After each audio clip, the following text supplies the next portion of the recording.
네, 오늘은 이 시편 8편 말씀을 가지고 오늘 말씀을 전하는데요. 우리 이 말씀에 관련된 그 예전 아름다운 찬양이 있습니다. 여러분 아마 예전 찬양이라 들어보셨을 수도 있는데 우리 한번 오늘은 찬양을 한번 부르고 말씀을 나누도록 하겠습니다. 자, 함께 찬양해 보겠습니다.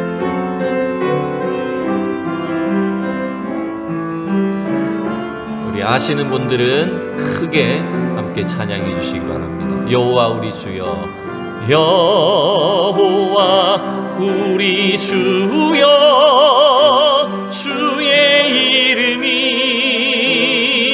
온 땅에 어찌 그리 아름다운지요, 어찌 그리 아름다운지요. 여호와 우리 주여, 어찌 그리 아름다운지요. 할렐루야. 설교 다 한 것 같네요. 이 찬양만 불러도 또 오늘 말씀의 그 은혜가 우리에게 있는 줄로 믿습니다. 여러분, 이 땅의 모든 인간의 그 학문과 또 철학과 또 예술이나 문화는 사람을 어떻게 이해하는가에 따라 달라집니다. 우리 인간이란 존재, 사람이라고 하는 대상을 어떻게 이해하는가에 따라서 그 시대의 문화와 예술과 철학이 달라지게 되어 있다는 겁니다.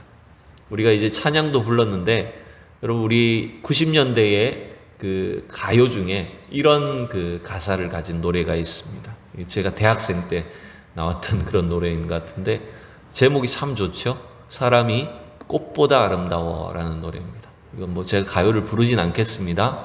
근데 이제 그 노래가 이런 내용으로 되어 있어요. 누가 뭐래도 사람이 꽃보다 아름다워. 어떤 어려움도 이겨내고 또 위기도 견디고 또 그 노래의 온기를 품고 사는 그 사람, 당신, 그 바로 우리가 사람 꽃보다 아름답다, 이런 노래입니다. 여러분, 인간을 오늘 이 세상 가요지만 이 노래에서는 사람을 꽃보다 아름다운 존재다라고 말을 하고 있죠. 여러분, 이 세상에서 꽃은 가장 아름답고 어쩌면 고귀한 존재를 나타내는 대상이 꽃이에요. 그런데 그 고귀한 이 세상에서 가장 아름답다고 여겨지는 꽃보다 사실은 우리 인간이 훨씬 더 아름다운 존재라는 거예요. 물론 여기는 하나님께 대한 믿음은 없지만 왜 우리가 이렇게 이 고백에 동의할 수 있냐 하면, 여러분, 가장 존귀하신 하나님이 우리를 만드셨기 때문입니다. 우리를 가장 아름답고 존귀하게 만드셨기 때문에 우리는 이 가사처럼 우리는 가장 꽃보다도 아름다운 사람들이다 라고 이렇게 말을 할 수가 있는 거죠. 우리 한번 옆에 분들에게 이렇게 한번 인사해 볼까요? 우리 집사님, 권사님 꽃보다 아름다우십니다. 이렇게 한번 인사합시다. 뭐 또 꽃 중에 뭐 할미꽃이다 뭐 이러지 마시고, 장미보다도 어쩌면 가장 세상 아름다운 꽃보다도 우리 성도님들은, 우리 이 자리에 있는 우리 하나님의 백성들 가장 아름답고 고귀한 존재다라고 하는 거 우리는 깨달아야 됩니다. 저는 사실 오늘 이 지난 한 주간을 이 말씀을 가지고 고민을 하면서 이 말씀, 시편 8편의 말씀을 갖고 고민했다기보다는 한 가지 주제를 가지고 좀 고민을 해봤어요. 그것은 뭐냐 하면, 그럼에도 불구하고 왜 우리 사람들의 마음에는 자꾸만 어두운 마음이 생길까?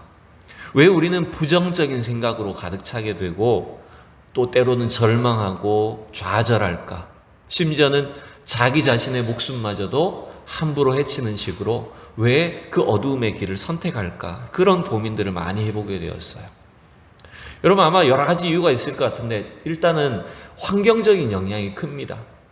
그 시대적인 그 상황이 어둡고 우울하다 보면 사람도 당연히 어두워질 수밖에 없죠. 여러 가지 어떤 1, 2차 세계대전을 겪으면서요, 이 인류는 인간이 가지고 있던 그 희망이란 것이 막 꺾이게 됐습니다.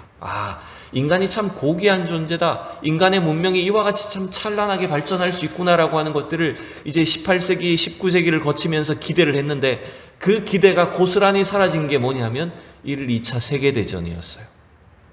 그 전쟁을 겪으면서 인간은 허무주의에 좀 빠지게 됩니다. 그런 시대적인 환경적인 상황 때문에 우리 인간은 때로는 절망하고 좌절하게 되죠. 우리나라도 여러분 자살률이 높아진 것이 언제냐면 1997년도 무슨 일이 있었습니까? 97년도에 IMF 사태가 터지면서 그로 인해서 사람들이 굉장히 많이 절망하게 되고 자살률도 그 이후에 엄청나게 올라갔습니다. 통계를 보면 2003년부터 지금까지 거의 20년 동안 대한민국은 OECD 국가 중에 자살률 1위 국가입니다. 심할 때는요, 우리나라 자살률이 심할 때는 한때 인구 10만 명당 36명까지 자살률이 올라갔어요. 근데 지금은 조금 낮아져서 다행스럽지만 그래도 1위인데 10만 명당 인구당 한 26명, 5명 정도 자살을 합니다. 이게 여러분 수치로 잘 와닿지 않으실 겁니다. 10만 명당 몇 명이다 그러면 와닿지 않습니다. 근데 이게 우리가 와닿는 수치로 말씀을 드리면요. 매일, 작년 통계입니다. 매일 24시간 동안 하루에 자살하는 사람이 우리나라에 36명입니다. 매일요. 하루 지나가면 36명이 자살을 합니다. 그러니까 1시간에 1명 이상 1.5명 정도 자살을 하는 거예요. 심각한 문제입니다, 우리나라가. 그래서 10대, 20대, 30대까지 연령대의 사망 원인 1위가 질병이 아니에요. 여러분, 자살이 사망 원인 1위입니다.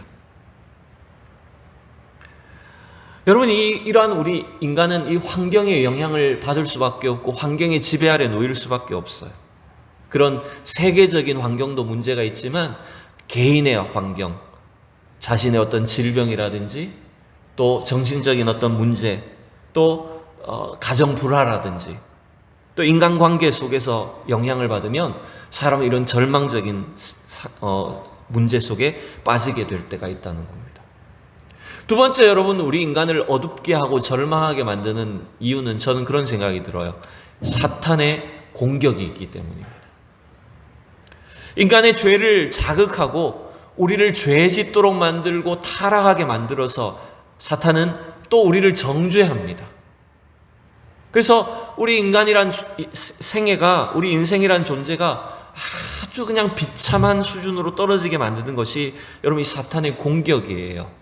그러나 여러분, 절대로 하나님은 우리를 이 죄 가운데 내버려 두지 아니하시고 우리를 반드시 이 죄 가운데 구원하기를 원하신다는 걸 여러분 기억하셔야 됩니다. 요한복음 10장 10절 말씀을 중요하게 우리가 생각해야 됩니다. 같이 읽어보겠습니다. 시작. 도둑이 오는 것은 도둑질하고 죽이고 멸망시키려는 것뿐이요 내가 온 것은 양으로 생명을 얻게 하고 더 풍성히 얻게 하려는 것이라. 아멘. 여러분, 이 도둑은 누굽니까? 정상적인 문으로 들어오는 것이 아니라, 제대로 된 양의 문을 열고 들어오는 것이 아니라, 이 도둑은 우리의 생명을 훔치는, 양들의 생명을 훔치는 늑대와 이리입니다. 사탄의 존재입니다. 이 사탄 마귀는 우리 속에 하나님 주신 그 생명을 빼앗고 죽이고 멸망시키는 것이 유일한 목적이라는 거예요. 여러분, 그래서 우리는 아무리 어려운 환경이 찾아오고 우리가 절망하게 되고 죄책감이 있다라고 할지라도 절대로 하나님은 우리가 자기 스스로 자기의 생명을 해야 한다든지 우리가 절대로 이 세상을 떠나 하나님의 생명에 떠나서 지옥 가기를 원치 않으신다는 걸 여러분 믿으셔야 됩니다. 하나님은 모든 사람들이 구원받기를 원하십니다. 할렐루야. 여러분, 그래서 어저께는 제가 장경록 목사님 설교를 많이 듣지는 않는데 오랜만에 한번 들어봤는데 굉장히 재밌으시잖아요. 그분이 설교 중에 그런 얘기를 하시더라고요. 요나서에 나오는 이야기, 요나 이야기를 하시면서, 여러분, 요나가 하나님의 명령을 순종하지 않고 니느웨로 가기 싫어가지고 다시스로 가는 배를 타버렸습니다. 도망을 친 거죠. 근데 여러분, 그 도망치는 과정 속에서 이제 풍랑을 만나게 되니까 누구 때문에 이 풍랑이 일어났는지 막 찾게 됩니다. 그리고 결국 누구 때문에 이 풍랑을 만나게 된 거예요? 네, 요나 때문에 다 빠지게 된 겁니다. 배가 파손하게 된 겁니다. 근데 그 순간에서도 요나는 자기 스스로 배에서 뛰어내렸습니까? 자기를 빠뜨려 달라고 했습니까? 네, 절대로 자기 스스로 빠지진 않았다는 거예요. 왜? 자기 혼자 뛰어내리면 자살이고 밀면 타살이니까. 그래서 여러분, 우리 하나님 백성들은 내가 아무리 절망적인 상황이 와도 스스로 뛰어내리는 일을 하면 안 된다는 거예요. 그래서 차라리 밀어라고 해야 해요. 밀어라, 나를. 네, 여러분, 어쩌면 그런 강단이 있기 때문에 하나님 요나를 사용하셨을 수도 있다는 겁니다. 여러분, 그래서 이 사탄은 우리를 끊임없이 좌절하게 하고 절망하게 만들어서 하나님의 생명에서 떠나게 하지만, 사실은 하나님은 우리를 그렇게 죄악 가운데 또 멸망하도록 내버려 두지 않으신다는 거예요. 세 번째, 여러분, 우리 인간이 어둡게 되고 좌절하고 절망하게 되는 이유가 있어요. 그게 결정적인 이유인데, 그것이 뭐냐면 창조주 하나님이 없기 때문입니다. 창조주 하나님을 만나지 못했기 때문에 우리는 인생의 의미를 알지 못하게 되고 허무와 절망에 빠지게 되는 거예요. 근데 우리는 반대로 생각해 보면 되잖아요. 하나님의 살아계심과 그분이 나를 지으셨다는 것, 온 세상 천지 만물을 창조하시고 나를 지으신 하나님이 지금도 나를 주관하고 계시다는 사실을 믿는다면, 여러분, 우리는 어떤 좌절도 절망도 이길 수 있는 줄로 믿습니다. 그래서 하나님을 만난 사람은 어두움을 이기게 됩니다. 부정적인 생각을 이기게 됩니다. 절망과 죽음을 이길 수가 있습니다. 여러분, 하나님을 만나야 됩니다. 그래서 여러분, 시편 8편의 고백이 그래서 위대한 것이 1절에 뭐라고 고백을 합니까? 같이 읽어봅시다. 여호와 우리 주여, 주의 이름이 온 땅에 어찌 그리 아름다운지요, 주의 영광이 하늘을 덮었나이다. 여러분, 이 고백을 할 수 있는 이유가 뭘까요? 바로 창조주 하나님을 만났기 때문에 고백하는 거예요. 그 하나님의 위엄과 그 영광과 아름다우심을 최소한, 나는 지각이 짧고 하나님을 알기 어려운 존재지만 내 지각으로 하나님을 경험하게 될 때, 그 하나님을 만나게 되었을 때 우리는 그 하나님의 아름다우심과 위엄과 영광을 높여드릴 수밖에 없다는 겁니다. 그 하나님을 만나야 우리는 인생의 목적이 무엇인지, 의미가 무엇인지 알고 살아가게 되는 거예요. 여러분, 우리의 인생은요, 하나님이 지으신 것을 여러분 믿으시기 바랍니다. 하나님의 형상대로 우리를 지으셨고 하나님의 목적을 위해 우리를 이 세상에 보내셨고, 그래서 우리가 그 창조주 하나님을 나의 주인으로 삼고 내 인생의 주인으로 하나님을 인정하며 살아갈 때, 여러분, 우리 인생은 이러한 좌절과 절망을, 어두움을 이길 수가 있는 것입니다. 하나님 주신 그 인생의 의미와 목적을 따라 살 수 있게 된다라고 하는 것입니다. 자, 우리는 그래서 오늘 이 말씀을 통해서 몇 가지를 좀 정리를 합시다. 우리가 다 아는 말씀인데 다시 한번 정리를 하면, 여러분, 첫 번째는 하나님이 나를 지으셨다. 따라합시다. 하나님께서 나를 지으셨다. 이걸 아는 사실이 중요합니다. 그냥 지식이 아니라 나의 생애를 통해서 하나님 나를 지으셨구나라고 하는 것들을 깨닫고 믿는 것이 중요해요. 시편 139편에 또 유명한 구절이 나옵니다. 우리 13절 14절 같이 읽어봅시다. 주께서 내 내장을 지으시며 나의 모태에서 나를 만드셨나이다. 내가 주께 감사함은 나를 지으심이 심히 기묘하심이라. 주께서 하시는 일이 기이함을 내 영혼이 잘 아나이다. 아멘. 하나님이 나를 지으셨는데, 여러분, 하나님이 우리를 어디부터 지으셨다고 말합니까? 시편 저자는 내장부터 지었다는 말일까요? 이 말은 엄마 뱃속에서부터 우리를 지으셨단 말이죠. 모태에서 나를 만드셨는데 우리의 이 속에 있는 것까지도 다 하나님이 만드셨다는 거예요. 그 말을 이 시편 저자는 빚으셨다라고 하는 표현도 쓰기도 합니다. 여러분, 우리를 뱃속에서부터 만드셨다, 빚으셨다. 송편을 빚듯이. 이 빚으셨다는 말은 여러분 영어 단어로 하면 니트라는 단어를 쓰기도 하죠. 여러분, 니트 알죠? 우리 옷 중에 니트가 어떤 옷이에요? 예, 스웨터처럼 이렇게 짜서 만드는 옷, 그게 니트잖아요. 예전에 어느 권사님이 그 니트 옷 가게를 하시는 분이 계셔서 제가 늘 신방을 가고 이렇게 자주 이렇게 만나 뵀는데, 저는 그런 그 니트라는 것이 그런 건 잘 몰랐어요. 그냥 뭐 일반 옷감이나 막 똑같은 줄로 생각을 했거든요. 근데 그게 아니라 그 니트로 만드는 옷은 직접 실로 다 직조를 해서요, 또 그걸 일일이 다 바느질로 연결을 해서 옷을 만들어내고 모자도 만들고 가방도 만들고 이렇게 하시더라고요. 그러니까 그 집에 가면 그냥 옷가게가 있는 게 아니라 옷가게보다 훨씬 큰 그 기계로 직조를 하는 그 공장이 따라 있는 거예요.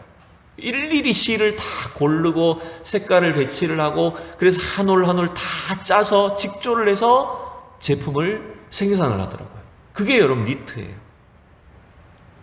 여러분, 하나님이 우리를 이렇게 만드셨다, 빚으셨다라고 하는 것은 뭐냐면, 우리 속에 있는 이 신체뿐만 아니라 우리의 생각과 정신과 영혼까지도 하나님이 한 올 한 올 다 직접 주님의 손으로 빚으셨다는 것입니다.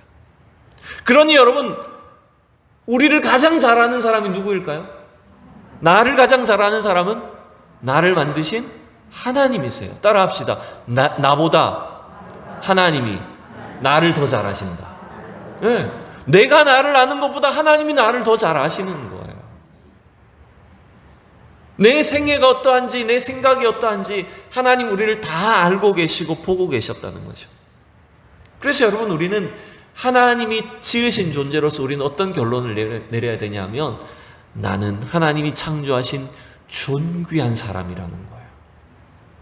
우리는 하나님이 직접 하나님의 그 형상을 따라 지어주신 가장 아름답고 존귀한 사람이다라고 하는 것들을 여러분 기억하셔야 돼요. 왜냐하면 우리 속에 하나님의 신성과 능력이 담겨 있기 때문에 그렇죠. 자, 시편 8편 오늘 2절에서 뭐라고 고백하는지 보십시오. 같이 읽읍시다. 시작. 주의 대적으로 말미암아 어린아이들과 젖먹이들의 입으로 권능을 세우시며 이는 원수들과 보복자들을 잠잠하게 하려 하심이니이다. 여러분, 하나님의 그 위엄과 영광을 막 찬양하는데 더 놀라운 게 뭔지 아십니까? 이 부족하고 작고 연약한 우리 인생을 통해서 하나님이 이와 같이 큰 일을 하시는구나. 이 초라하고 연약한 나를 하나님 이와 같이 존귀하고 아름답게 지으셨구나라고 하는 것들을 깨닫는 거예요. 오늘 2절의 표현에 보면 어린아이들과 젖먹이들의 입으로 권능을 세우신다 말했어요. 여러분, 어린아이와 젖먹이들은 가장 약한 존재입니다. 어쩌면 이 세상에 지음받은 모든 피조물들 중에, 특별히 동물들 중에 제일 연약한 존재는 이 젖먹이와 어린아이가 아닐까요? 우리 인간이 여러분 지금은 뭐 옷도 입고 다니고, 그죠? 또 뭐 필요한 도구들도 만들고 무기들도 만들어서 싸우지만, 태어났을 때 여러분 옷 입고 태어난 사람이 있습니까? 털도 없어요. 우리는. 동물은 털이라도 있지. 인간은 털도 없어요. 뿔도 없어요. 아무런 가지고 있는 무기도 없어요. 그야말로 너무나 연약한 존재라는 거예요. 아무 힘도 없고 연약한 존재, 걷지도 못하고. 그런 연약한 존재의 그 젖먹이와 같은 우리 인간의 입술을 통해서 하나님이 영광을 받으시고 하나님의 권능을 나타내신다는 거예요. 대적들을 이기게 하시고 원수들을 무찌르게 하시는 그 놀라운 능력이 하나님의 자녀로 부름받은 우리에게 있다라고 하는 것입니다. 여러분, 그래서 하나님의 창조를 통해서 지음받은 우리는 가장 존귀하고 아름답고 귀한 존재들이라는 사실을 여러분 기억하셔야 됩니다. 두 번째 우리가 기억해야 될 것은 뭐냐면, 하나님께서 우리를 생각하시고 돌보신다라고 하는 것. 따라합시다. 하나님께서 우리를 생각하시고 돌보신다. 오늘 시편 8편 3절 4절에 보면 이렇게 되어 있죠. 주의 손가락으로 만드신 주의 하늘과 주께서 베풀어 두신 달과 별들을 내가 보오니. 4절 같이 읽습니다. 사람이 무엇이기에 주께서 그를 생각하시며 인자가 무엇이기에 주께서 그를 돌보시나이까. 아멘. 여러분, 사실 하나님이 아브라함에게 약속을 하실 때 하늘의 별을 봐라, 바다의 모래를 봐라 이렇게 하시면서 내 자손을 이와 같이 하겠다라고 하셨잖아요. 그런데 여러분, 그 표현도 어떻게 보면 단순히 많다라고 하는 의미만 있는 게 아닌 것 같아요. 단순히 많게 하겠다 이런 의미도 있겠지만, 그 하늘의 별들과 바다와 그 바닷가의 모래를 하나님이 얼마나 섬세하고 정확하게 다스리고 계십니까, 여러분? 여러분, 창조주 하나님을 통해서 우리는 이 세상 만물을 바라볼 때 그냥 볼 수가 없는 거죠.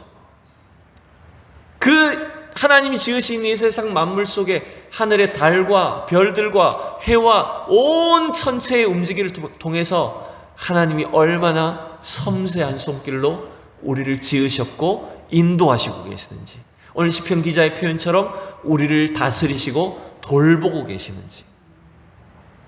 여러분, 하나님은 저와 여러분을 생각하시고요, 돌보심을 여러분 믿으셔야 됩니다. 우리는 이 세상 어떤 피조물들보다 가장 존귀한 존재로 하나님의 형상을 따라 지은 존재이기 때문에 하나님이 우리를 섬세하게 다루시고 우리를 생각하시고 돌보신다는 거예요. 그래, 때로는 사람이 나를 잘 알아주지 않고 남편이 나를 때로 무시하기도 하고요. 누군가 나를 제대로 인정해 주지 않아서 나를 생각해 주지 않는다고 우리는 실망할 때가 있죠. 좌절할 때가 있죠. 여러분, 그러나 반드시 기억하셔야 됩니다. 하나님이 나를 생각하신다. 하나님 나를 기억하고 계신다. 하나님 나를 돌보신다는 거예요.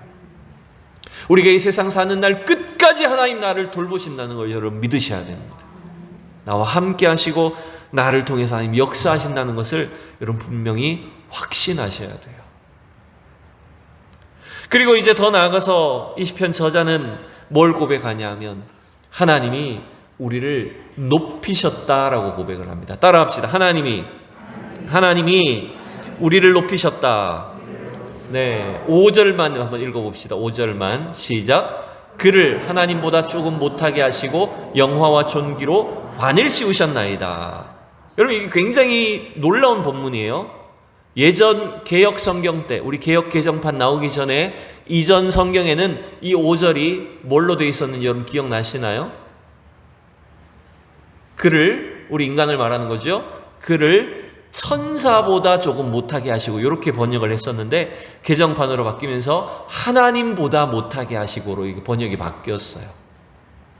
왜 그러냐면 그 헬라어 성경이라고 하는 70인역이라고 하는 성경이 있어요. 그 고대에 헬라어 번역을 한 성경인데 그 헬라어 번역에는 그 당시의 사람들은 어떻게 인간이 하나님과 비슷할 수 있단 말이야. 그래서 그 하나님이란 단어를 천사란 단어로 바꿔서 번역을 했어요. 그래서 개역판도 우리 이전 성경도 하나님이 우리 인간이 천사보다 조금 못하게 지으셨다 이렇게 했는데 원래 구약 성경의 단어로 엄밀하게 놓고 보면 하나님이 맞아요.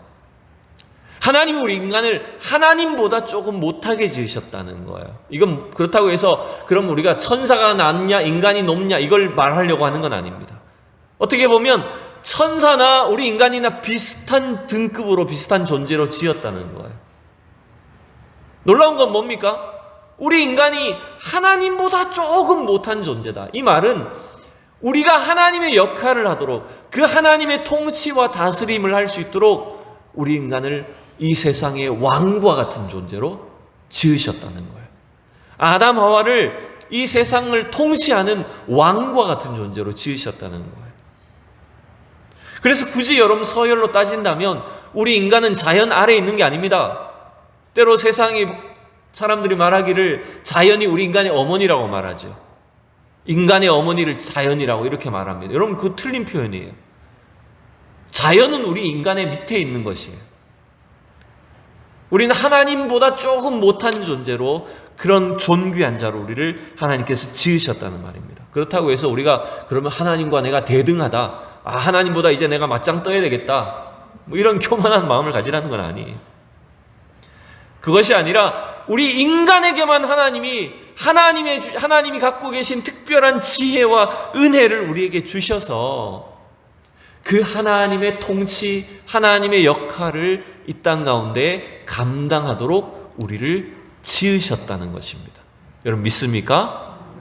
확신이 좀 부족하네요. 근데 왜 그럴까요? 왜 지금 우리가 확신이 부족할까요?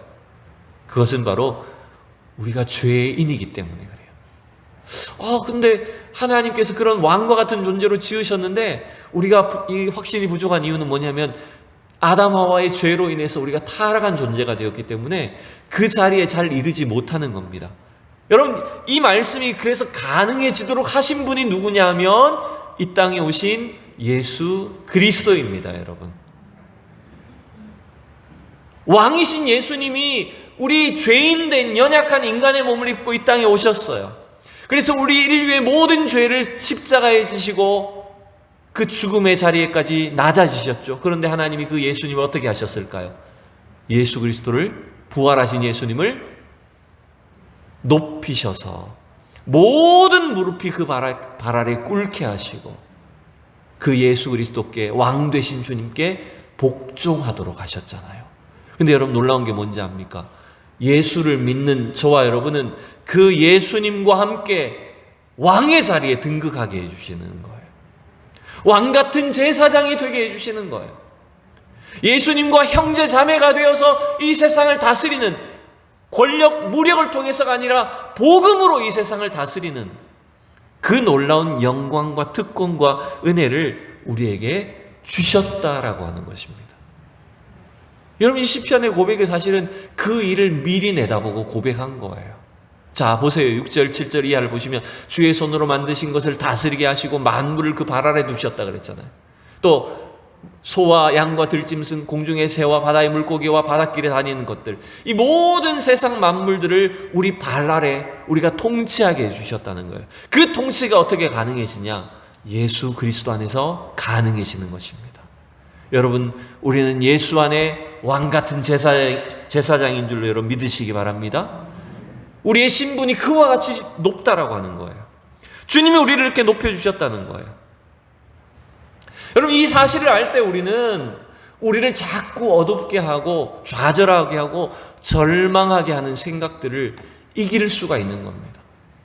여러분 우리 속에 여러분 어두운 생각이 들어올 때 여러분에게 이 어둡게 하는 사탄의 속삭임과 이 유혹과 절망이 들어올 때 단호하게 물리칠 수 있기를 바랍니다. 여러분 우리는 이 세상에 살다 보니까 자꾸만 세상의 속삭임에 노출되어 있어요. 우리를 영적으로 정신적으로 자꾸 병들게 하는 이 세상 가치관에 따라서 이 세상을 삽니다. 우리를 병들게 하는 질문이 있대요. 이 세상 가치관을 통해서 우리를 병들게 하는 질문이 있대요. 여러분 잘 들어보세요. 첫 번째는 뭐냐면 여러분 얼마나 소유하고 있습니까? 이 질문이에요. 이게 무슨 말입니까? 자꾸 나의 어떤 존재를 소유의 개념으로 판단하는 겁니다. 내가 갖고 있는 재산, 내가 갖고 있는 물질, 이 소유를 가지고 사람의 수준을, 그 사람의 어떤 인격이나 인간의 삶의 의미를 판단하는 거예요. 그 자신에게 자꾸 그걸 비추어 볼 때 한없이 나는 부족하거든요. 아니 지금 하천대유는 몇 천억씩 번다는데 나는 지금 가진 것이 이거밖에 없는 걸. 그럼 인간의 수준으로 말하면 나는 인간도 아닌가 그러면? 여러분 이게 자꾸 소유의 개념으로 우리를 바라보기 시작하면요 우리가 자꾸 한없이 비참해지게 만드는 거예요. 두 번째 여러분 또 어떤 질문이 있는지 아십니까? 이건 굉장히 세상 뻔한 질문인데 자꾸 그 질문으로 우리를 평가하면 안 된다는 거예요. 두 번째 질문 뭐냐면 여러분 무슨 일을 합니까? 라고 하는 거예요.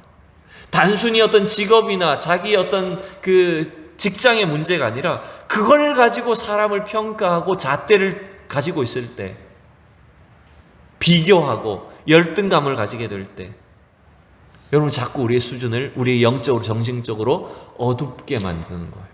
여러분 하나님 앞에는 어떤 일에 귀천도 없는 줄로 여러분 믿으시기 바랍니다. 하나님 앞에 다 똑같은 존재예요. 세 번째, 여러분 또 우리를 정신적으로 영적으로 병들게 만드는 질문이 뭔지 압니까? 사람들이 날 어떻게 볼까 하는 거예요. 딴 사람들이 나를 어떻게 평가할까? 나를 어떻게 볼까? 자꾸 그 의식이, 그 생각이 우리를 스스로 위축되게 만들고 어둡게 만드는 겁니다. 여러분, 현대인들은 너무나 이게 만연되어 있어요. 사람들이 나를 좋아해 줄까?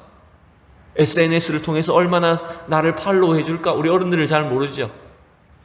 젊은 사람들은 무슨 페이스북이다, 인스타그램이다, 온통 이 스마트폰 그 SNS를 통해서 얼마나 많은 사람들이 내 말을 들어주고 친구가 되어주는지 여기에 여러분 목숨을 겁니다.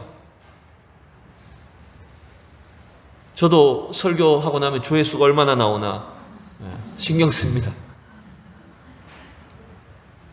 여러분, 그런데 자꾸 우리는 그 세상적인 시각에 신경을 쓰면 좌절하고 절망할 수밖에 없어요. 여러분, 우리는 자꾸 반대로 생각해야 됩니다. 반대로 대답해야 됩니다. 여러분, 따라합시다. 나는 하나님이 지으신 사람이다. 여러분, 믿습니까? 또 따라합시다. 나는 하나님의 중요한 일을 하는 사람이다. 내 소득이나 내 직장이나 직업 상관없습니다. 나는 하나님을 믿는 사람이라면 나는 가장 이 세상 속에서 중요한 일을 하는 사람이라는 걸 여러분 깨달으셔야 됩니다. 그래서 여러분, 이 시편 이 저자의 고백이 오늘 우리의 고백이 되어야 됩니다. 여호와 우리 주여, 주의 이름이 온 땅에 어찌 그리 아름다운지요. 내가 그 창조주 하나님 안에서 나 자신을 발견하게 될 때 그 찬양과 고백이 저와 여러분의 것이 될 줄로 믿습니다. 여러분, 이 나를 지으신 창조주 하나님을 통해서 여러분 영적인 어둠이 물러가기를 축복합니다. 여러분 속에 있는 절망이 물러가기를 축원합니다. 나를 하나님 가장 아름답고 존귀한 존재로 여러분 지으셨다는 걸 믿으셔야 됩니다. 나를 돌보시고 생각하시는 분이십니다. 나를 인도하시는 분이십니다. 나를 하나님 왕같은 제사장으로 높여주셨습니다.